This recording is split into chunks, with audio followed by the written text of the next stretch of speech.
The first time I met my girlfriend's childhood best friend, he proudly introduced himself as the ultimate fake baller investigator. Throughout the entire dinner, he couldn't stop lecturing me. Men really shouldn't overdress to look like someone they aren't. If Delilah hadn't explicitly told me you were her boyfriend, I would have definitely grouped you with all those fake rich guys I've exposed online. My girlfriend, Delilah, eagerly nodded along. You really do dress a bit too flashy, Noah. You should listen to Silas and tone it down. I couldn't even be bothered to argue with them. I made an excuse to go to the restroom, but right outside the door, I overheard Silas delivering his expert appraisal of me. Delilah, just look at how that man walks and talks. He's obviously been through one of those gold digger training camps. He only approached you for your money. Think about it. A Patek Philippe watch, a limited edition Louis Vuitton briefcase, and a multi-million-dollar sports car. How could a regular resident doctor ever afford that? My blood boiled, and I finally reached the end of my patience. I turned around, pulled out my phone, and called my mother, the richest billionaire in New York. Mom, wire me $10 million.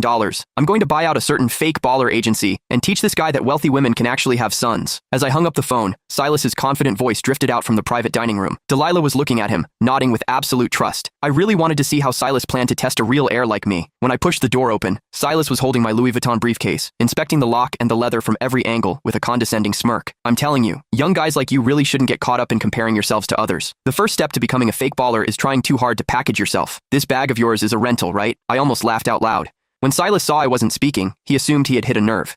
He put on an "I knew it" expression and shifted his gaze to my Patek Philippe watch. Can you let me authenticate that watch of yours? Don't get the wrong idea. I'm just worried you got scammed into spending real money on a fake. After all, the bag is already a knockoff. Delilah was already looking at me with deep suspicion. She gave me an order. Silas is just looking out for you. Hurry up and let him see it. If Silas actually appraised this as a fake, it would only prove that he was the real fraud here. I took off the watch, handed it to him, and smiled. Sure, this watch is a highly limited edition, so make sure you don't mess up your appraisal. Silas eagerly snatched the watch. As he examined it carefully, I clearly caught the flash of raw jealousy in his eyes. It was obvious he had already realized the watch was authentic, but he still opened his mouth to lie. Oh wow, Delilah. Your boyfriend is still trying to pass this off as a limited edition to get away with it, but it's actually just a cheap replica. I just have to ask. You're a young guy with an average family and an average job. Why are you buying these fakes just to stroke your ego? Don't tell me you thought you could use these knockoffs to trap a rich girl and drain her bank account? The belittling tone in his words couldn't have been more obvious. In an instant, the way the other people at the table looked at me changed from admiration to disgust. Delilah glared at me with sheer contempt, her voice dripping with disgust. How can you be so vain? And to think I actually believed you were different from other men. It turns out you all just want my money. Looking at her disgusted expression, my heart turned ice cold.